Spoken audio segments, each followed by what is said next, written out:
Whispers of love, the wounds that never heal. Today is my wedding day. I'm standing here, in front of the mirror, adjusting my veil, taking a deep breath to push away the waves of anxiety swirling in my chest. I thought I was ready. Ready to leave the past behind. To start a new chapter. To chase the happiness I believe I deserve. But there are some things that never truly let you go. No matter how hard you try, they linger somewhere, in a quiet corner of your heart, waiting for the moment you're at your weakest to rise up again. I'm Elena Carter, and this is my story. A story about love, about choices, and about wounds I'm not sure I can ever heal. Have you ever wondered, how do you let go of someone you once loved more than yourself? Stay with me, because maybe, just maybe, you'll find a piece of yourself in what I'm about to share. I look into the mirror, staring at my own eyes. Eyes that aren't as bright as a bride's should be, but clouded, holding a question I don't dare face. Am I really ready to let it all go? For months, I've convinced myself this is the right path. That Daniel, the man waiting for me at the altar, is the answer to every hurt I've carried. But then, a voice cuts through, soft but sharp enough to pierce the armor I've built around my heart.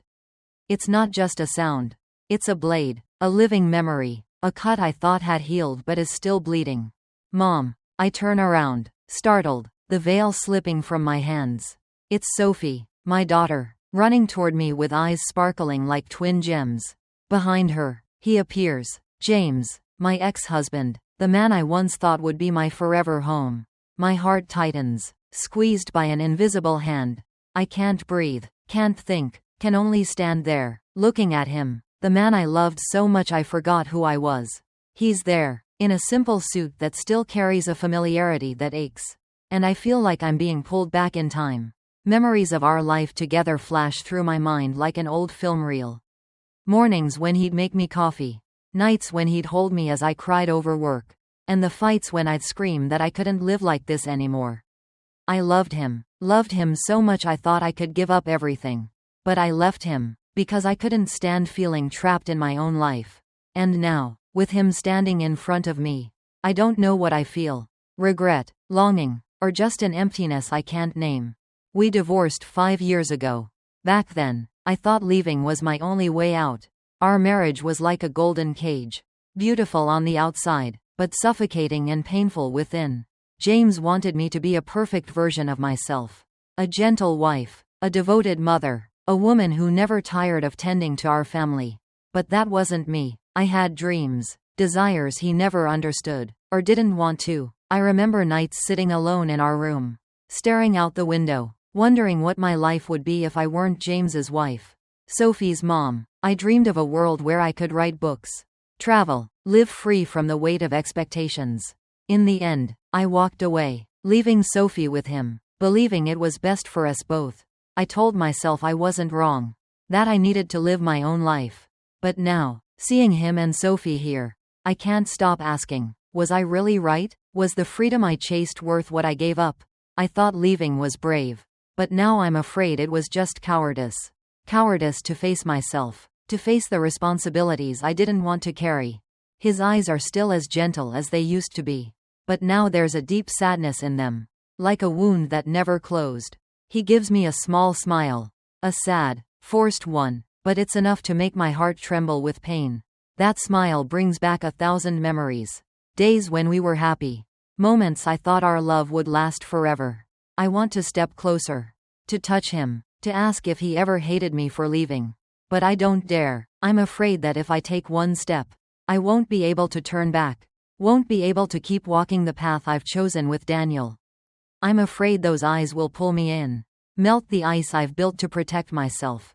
Congratulations, Elena, he says, his voice hoarse, like every word is a struggle to get out. Thank you, James. I nod, trying to keep my voice steady.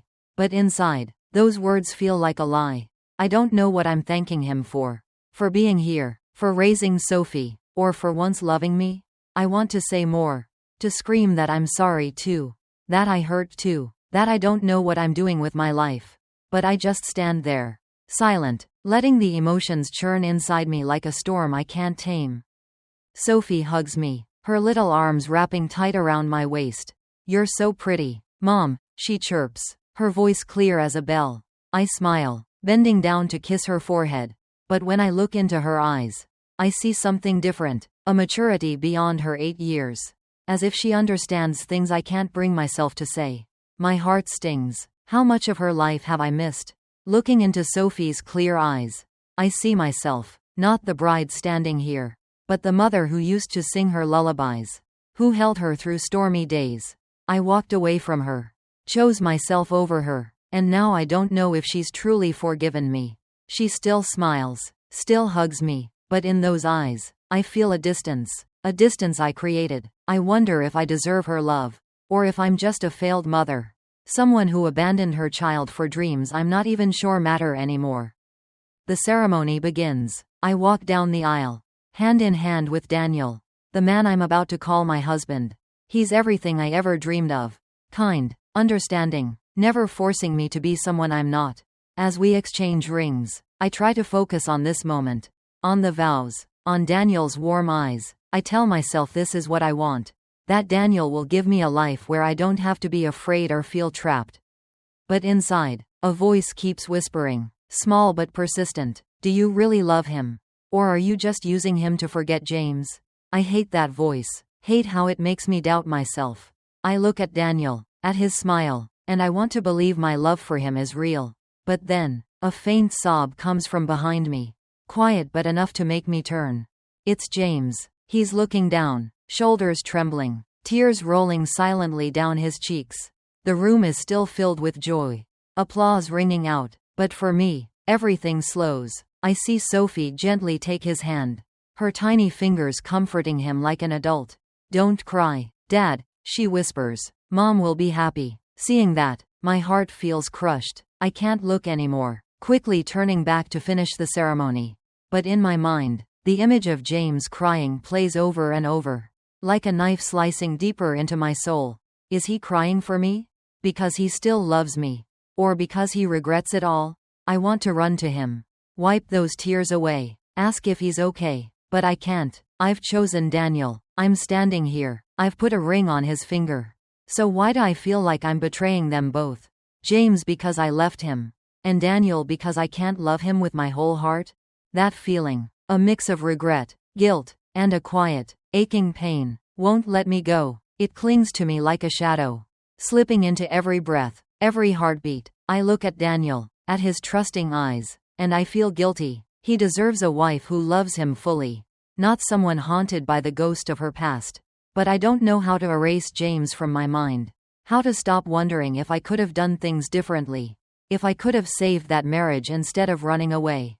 After the ceremony, as the guests chatter and celebrate, I stand quietly by the window, looking out at the garden bathed in sunset light.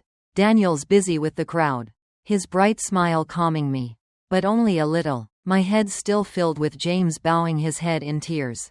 With Sophie's knowing look, I ask myself if I'm doing the right thing. I chose Daniel, chose a new future. So why does the past keep holding me back, dragging me down like an undertow? I watch the sunset fade, and I feel like I'm fading too. Not because I don't love Daniel, but because I can't stop loving James. Can't stop thinking about what I left behind. I wonder if I really deserve this happiness, or if I'm just pretending, trying to live a life I don't truly belong in. Elena. A low voice calls from behind. I turn, and it's James. He's standing there, hands in his pockets, awkward but with steady eyes. Can we talk for a minute? I hesitate. Part of me wants to say no, to run from this conversation, to keep my distance and shield my heart from new scars. But another part, the weak part, the part that still clings to him, that still craves his voice, nods before I can think twice. We step into the hallway, where the sunset paints everything in a soft, hazy gold, beautiful but heavy with melancholy. I face him, feeling like I'm on the edge of a cliff, one wrong step away from falling into the abyss of the past. James is quiet for a moment, like he's sorting through a mess of thoughts. Then he speaks, his voice shaky. I'm sorry, Elena. I didn't cherish you. I didn't understand what you needed. It's only now that I realize I lost the most precious thing in my life. His words hit me like a dagger. I look at him, my heart a tangle of feelings. I want to shout that he's not the only one to blame. That I hurt him too. That I was selfish and blind in my own desires. I want to say I'm sorry too. That I regret it. That I don't know how to fix what's broken. But I can't speak. His apology cuts me, but it also lifts a weight. Like I've been waiting 5 years for it. Like it's what I needed to forgive myself. Yet it terrifies me too. I'm scared that if I forgive him, I won't be able to keep going with Daniel. Scared that if I let myself soften, I'll fall back into the spiral of the past, where I both love and hate him. I know I have no right to say this. James goes on, his voice fading. Today's your day, and I don't want to ruin it. But I couldn't keep it in. I've spent the last 5 years thinking about what I did wrong. What I could have done differently. I've tried to be a good dad to Sophie. But every time I look at her, I see you, and I'm reminded of how I lost you. My eyes sting. His words are like needles, piercing me, bringing back memories I tried to bury. I remember the day I left. The way he looked at me with anger and despair. The way I packed my bags without looking back. I thought I was strong. That I was doing the right thing. But now, hearing him talk about those 5 years, I wonder if he hurt as much as I did. Did he ever lie awake at night, blaming himself like I did? Did he ever look at Sophie and wonder why we couldn't stay together for her? James, I say softly, my voice catching, we've been through that already. You don't need to apologize anymore. We can't go back. He's silent, then nods, but his eyes don't leave mine. I get it, I just wanted you to know that. No matter what, I still love you. And Sophie too. She needs you, Elena, more than you think. Those words punch me in the chest. Sophie, she's the only thread still tying me to James, and I chose to walk away from her to chase my freedom. I told myself she'd be fine with James. That she didn't need a mother like me. One who couldn't sacrifice her dreams for her family. But now, hearing him say that, I'm not so sure. I remember calling Sophie, hearing her voice over the phone, wondering if she was really happy. I remember wanting to visit her but stopping myself. Afraid to face James. Afraid to face me. I convinced myself I wasn't essential in her life. That James would do better than I could. But now, hearing that she needs me, I feel like I've failed. Not just James. Not just her. But myself. I want to tell him I love him too. That I love Sophie. That leaving hurt me as much as it hurt them. But I can't. If I say it, I won't be able to move forward. I won't be able to go back to Daniel. To the life I've chosen. I just look at James, seeing in his eyes a chapter of the past finally closing. But for me, it's still open, still screaming, still tearing me apart every second. I stand there, feeling like I'm being ripped in two. One half wanting to run into his arms, back to the old days.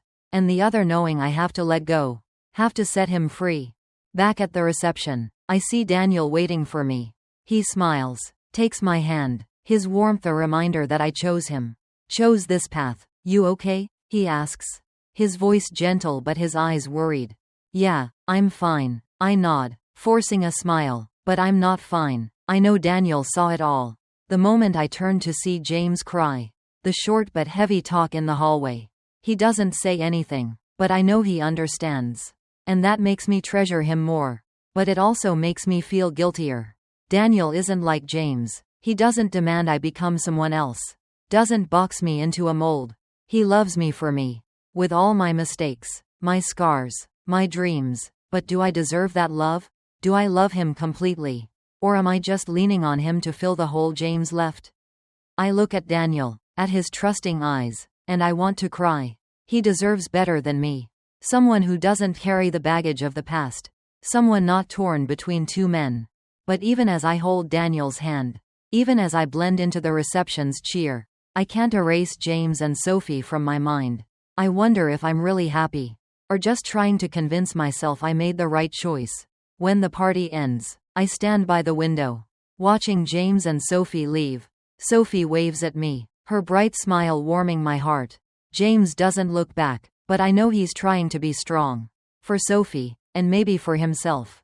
As they disappear, a deep sadness wells up inside me. Like I've lost something I can never get back. I wonder if I could have done things differently. If I could have balanced my dreams with their love. But I know it's too late. I've chosen. And now I have to live with it. no matter how much it hurts. I turn to Daniel, resting my head on his shoulder. Thank you, I whisper. For what? He asks, wrapping his arm around me. For being here, for being you. Daniel smiles, squeezing my hand, and in that moment, I know I chose right. Not because James was wrong, but because Daniel is the one I need to move forward. But deep down, I also know a part of me will always stay with James. With the years we had. With what we once were. Happiness, it turns out, isn't a finish line. It's a choice. One that sometimes comes with wounds that never heal. I wonder, could I have done it differently? Could I have held on to James and Sophie without losing myself? But now, it's all behind me, and I have to learn to live with what I've chosen. What about you? If you were me, would you stay with the past or step into the future? What would you do if you had to stand between two people you love? Two paths you can't tell which is right? Share your thoughts in the comments. I really want to hear your story. Have you ever faced a choice that broke your heart? Tell me about it, because maybe, just maybe, we're not alone in these moments of struggle.